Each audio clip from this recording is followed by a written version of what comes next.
নমস্কার বন্ধুরা, SB academic সেন্টারে প্রত্যেকটা ছাত্রছাত্রী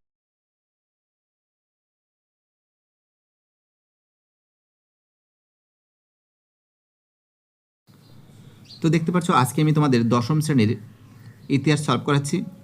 স্বদেশ, পরিচয় ও পরিবেশ, জীবন মুখোপাধ্যায়। এই বইটা সলভের জন্য প্রচুর ছাত্রছাত্রী আমাকে রিকোয়েস্ট করেছে যে স্যার আপনি বইটা সলভ করে দিন। তো দেখো, তাদের জন্য সলভ পেপার নিয়ে এসে হাজির হয়েছে জীবন মুখোপাধ্যায়, খুবই গুরুত্বপূর্ণ বই। তো দেখো, নিউ আপডেট বই আছে, সম্পূর্ণ পরিমার্জনায় একদম। দেখতে পাচ্ছ, দেখো এই দেখো 2026 সাল, দেখেছো? 2026 সাল জানুয়ারি 2026। তো দেখো, আজকে আমি তোমাদের জীবন মুখোপাধ্যায়টা সলভ করেছি। দেখো, যারা ভিডিওটা দেখছো প্লিজ চ্যানেলটাকে সাবস্ক্রাইব করো, সমস্ত বন্ধুদের মধ্যে শেয়ার করো। তো দেখতে পাচ্ছ, এবার আমি তোমাদের দশম শ্রেণীর ইতিহাস জীবন মুখোপাধ্যায় সলভ করেছি। আজকে আমি লাস্ট চ্যাপ্টার অষ্টম অধ্যায় সলভ করাবো, উত্তর ঔপনিবেশিক ভারত 20 শতকের দ্বিতীয় পর্ব।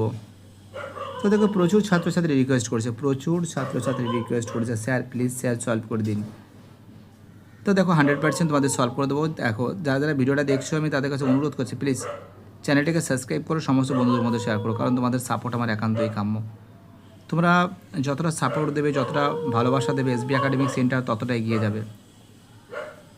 আমাদের প্রথম প্রশ্ন কী বলেছে? অন্ধ্রপ্রদেশ জন্ম হয়, তোমরা জানো অন্ধ্রপ্রদেশে জন্ম হয় 1953 সালে। অন্ধ্রপ্রদেশে জন্ম হয় কত? 1953 সালে। দুয়ের প্রশ্ন, ট্রেন টু পাকিস্তান লিখেছেন, অ্যান্সার হবে খুশবন্ত সিং।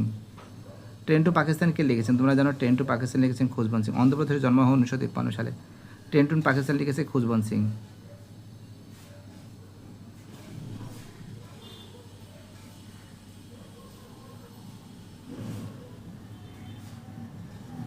তিনের প্রশ্ন, স্বতন্ত্র ভাষাভিত্তিক অন্ধ্রপ্রদেশ গঠিত হয় 1953 সালে।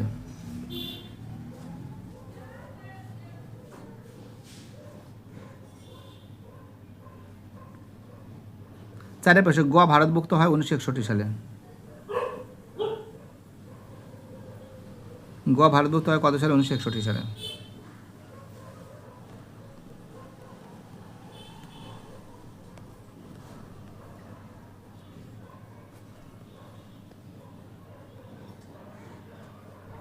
পাশের প্রশ্ন, যে দেশীয় রাজ্যটি গণভোটের মাধ্যমে ভারতীয় ইউনিয়নের অন্তর্ভুক্ত হয়, অ্যান্সার হবে জুনাগড়। যে দেশীয় রাজ্যটি গণভোটের মাধ্যমে ভারতীয় ইউনিয়নের অন্তর্ভুক্ত হয়, অ্যান্সার হবে জুনাগড়। ছয়ের প্রশ্ন, ভাষাভিত্তিক গুজরাট রাজ্যটি গঠিত হয় 1960 সালে। ভাষাভিত্তিক গুজরাট রাজ্যটি গঠিত হয় 1960 সালে।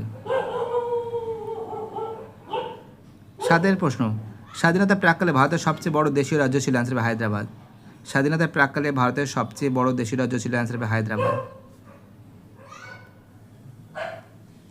আটের প্রশ্ন, পুনর্গঠিত কেরল রাজ্যটি অবস্থিত ছিল, তোমরা জানো পুনর্গঠিত কেরল রাজ্যটি অবস্থিত ছিল মালাবার উপকূলে, অ্যান্সার করতে হবে মালাবার উপকূলে। তো দেখো, খুব সুন্দর করে তোমাদের প্রত্যেকটা প্রশ্ন কিন্তু আমি সলভ করে দিচ্ছি। যারা যারা ভিডিওটা দেখছো, যারা যারা চ্যানেলের সঙ্গে যুক্ত আছো, যারা যারা চ্যানেলটিকে সাবস্ক্রাইব করছো, যাদের সাপোর্ট আমি পাচ্ছি, দেখো এবার আমি তোমাদের শূন্যস্থান পূরণ করাচ্ছি। শূন্যস্থান, ওকে? দেখো, অনেকটা রাত হয়েছে, কুকুর চিৎকার চেঁচামেচি করছে, কী করা যাবে বলো? যাই হোক, ক্লাস তো বন্ধ করতে পারছি না। শূন্যস্থান পূরণ করো। হরি সিং ছিলেন ড্যাশের রাজা, অ্যান্সার হবে হরি সিং ছিলেন কাশ্মীরের রাজা। দ্বিতীয় প্রশ্ন, হায়দ্রাবাদ রাজ্যটি স্বাধীন ভারতের অন্তর্ভুক্ত হয় 1950 সালে। হায়দ্রাবাদ রাজ্যটি স্বাধীন ভারতের অন্তর্ভুক্ত হয় 1950 সালে। চারের প্রশ্ন, কাশ্মীরের প্রধান রাজনৈতিক দল ছিল, অ্যান্সার হবে ন্যাশনাল কনফারেন্স। কাশ্মীরের প্রধান রাজনৈতিক দল ছিল, অ্যান্সার হবে ন্যাশনাল কনফারেন্স। পাঁচের প্রশ্ন, গোয়া ভারতভুক্ত হয়, অ্যান্সার হবে 1961 সালে। গোয়া ভারতভুক্ত হয় কত সালে? 1961 সালে।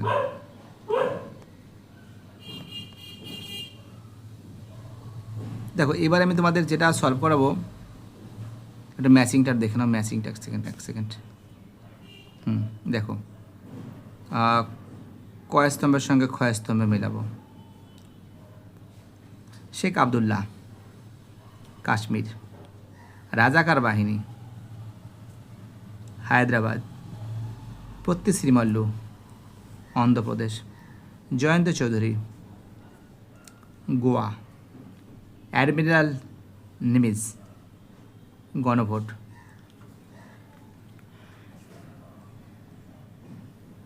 অর্থাৎ আমরা যেটা দেখতে পাচ্ছি, আরেকবার বলছি, শেখ আবদুল্লাহ, কাশ্মীর।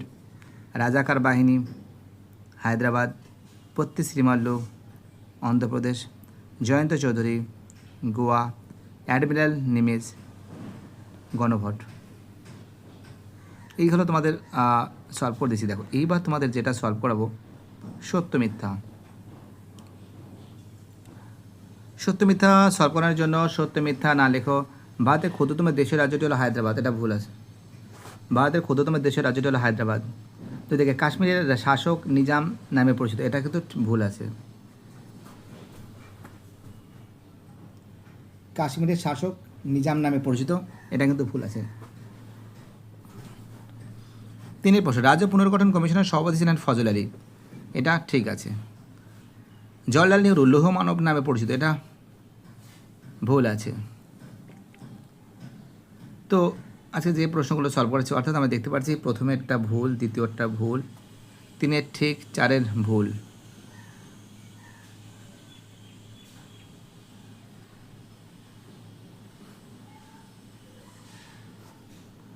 নিম্নলিখিত বিবৃতিগুলোর সঙ্গে কোন বিকল্পটি সঠিক থেকে সব থেকে মানানসই লেখো। 1 প্রশ্ন, কাশ্মীরের রাজা হরি সিং ভারতভুক্ত দলিল স্বাক্ষর করেন। ব্যাখ্যা 3 হবে, পাক মদতপুষ্ট হানাদার বাহিনী কাশ্মীরে ঢুকে পড়েছিল। কাশ্মীরের রাজা হরি সিং ভারতভুক্ত দলিল স্বাক্ষর করেন কারণ পাক মদতপুষ্ট হানাদার বাহিনী কাশ্মীরে ঢুকে পড়েছিল।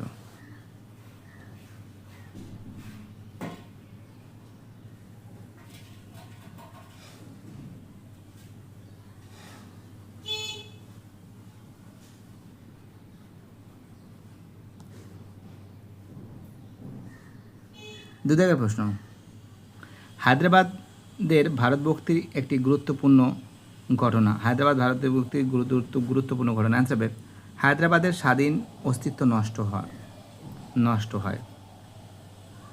হায়দ্রাবাদের স্বাধীন অস্তিত্ব কি হয়? নষ্ট হয়। এবার দেখো অতি সংক্ষিপ্ত প্রশ্নগুলো আছে, এগুলো সলভ করাচ্ছি। যারা ভিডিওটা দেখছো প্লিজ চ্যানেলটিকে সাবস্ক্রাইব করো, তোমাদের সমস্ত বন্ধুদের মধ্যে শেয়ার করো, তোমাদের সাপোর্ট আমার চাই। কে সর্দার উপাধিতে ভূষিত হন? অ্যান্সার বল্লভভাই প্যাটেল।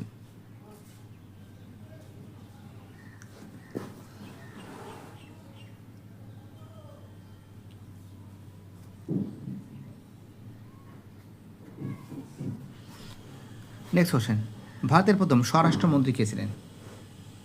তো দেখো এর অ্যান্সার হবে, তো দেখো এই যে প্রশ্ন আছে এর অ্যান্সার হবে কে সর্দার উপাধিতে ভূষিত হন? অ্যান্সার হবে সর্দার বল্লভভাই প্যাটেল। আচ্ছা বল্লভভাই প্যাটেল, ঠিক আছে, সরি। ভারতের প্রথম স্বরাষ্ট্রমন্ত্রী কে ছিলেন? অ্যান্সার হবে সর্দার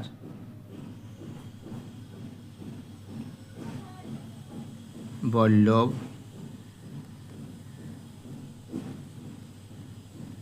ভাই প্যাটেল।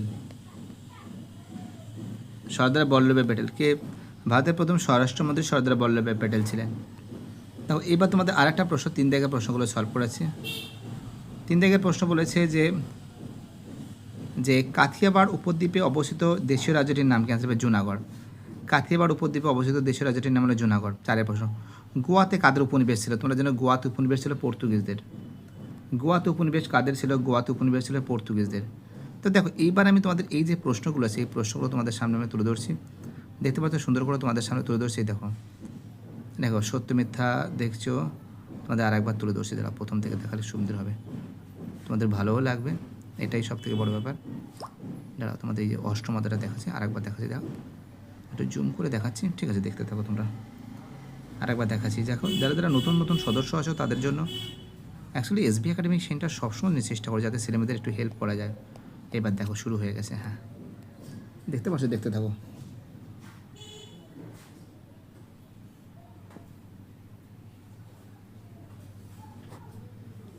ঠিক আছে,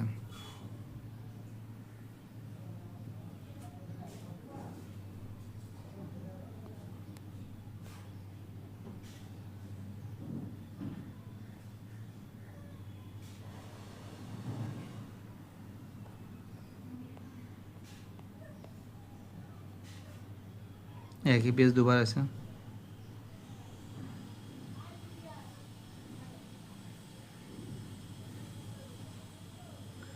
দেখো যারা যারা নতুন সদস্য আছে প্লিজ আর বসে দেখো না, চ্যানেলটাকে সাবস্ক্রাইব করো, সমস্ত বন্ধুদের মধ্যে শেয়ার করো।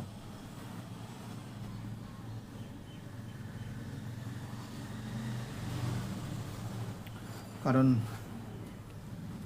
তোমাদের সাপোর্ট আমার একান্তই কাম্য।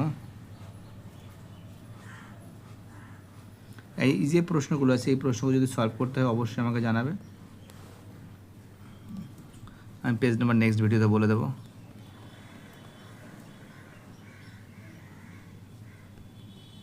যদি দরকার পড়ে তো অবশ্যই আমাকে কমেন্ট সেকশন করবে, 4-5খানা কমেন্ট পেলেই এইগুলো তোমাদের পেজ নাম্বার ধরে বলে দেবো।